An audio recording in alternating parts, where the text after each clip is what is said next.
so much for your time. I appreciate you. Thank you. Congratulations on this film, which is obviously a very big deal. I can't wait to see it myself, obviously. It's a crazy one. Well, what do we expect then when it comes to a Pharrell Williams project? We knew it wasn't going to be a normal biopic. I mean, it's the kind of film that people come into it saying, how does this work? What is this? And they tend to come out saying, it all makes sense, and I can't imagine this film any other way. Which is what my experience was of making it, which is like, how is this all going to fit? But it was exciting because it was different.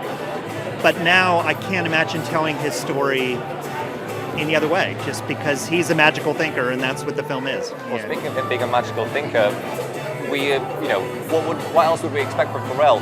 I imagine ideas come from him which you wouldn't expect from anyone else. What were some of those ideas that maybe were presented to you with him as a collaborator, which you weren't necessarily expecting? I mean, I think his main things in the beginning were, let's do it in Lego, which I loved, and we worked on it.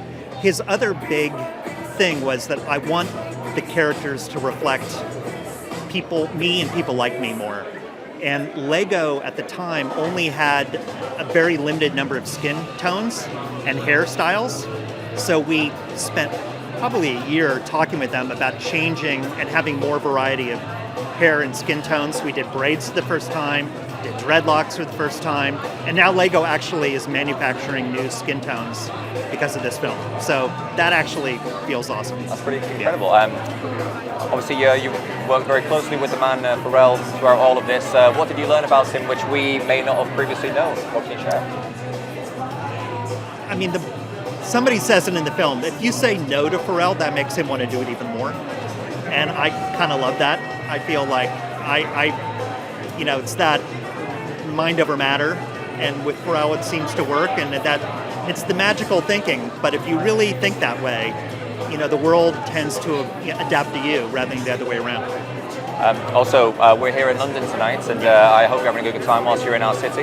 Yeah, I love it here. I know that your next project, you're working with Paul McCartney on Man on the Run. What can you tell us? Are you working on it whilst you're here? What's the latest on that? I'm only here for a couple days this time, but I've been working on it for a long time. I'm really excited about it, and it's another musical hero of mine my whole life, but it's a chapter of his story that people don't really know, which is the 70s. I mean, people know some of it, but that story hasn't been told, certainly not like we're telling it. So I'm excited for people to see it. Well, in terms of the actual telling of the story, we've set the bar high with Pharrell and Lego. How are you hoping to shake up a formula with Paul?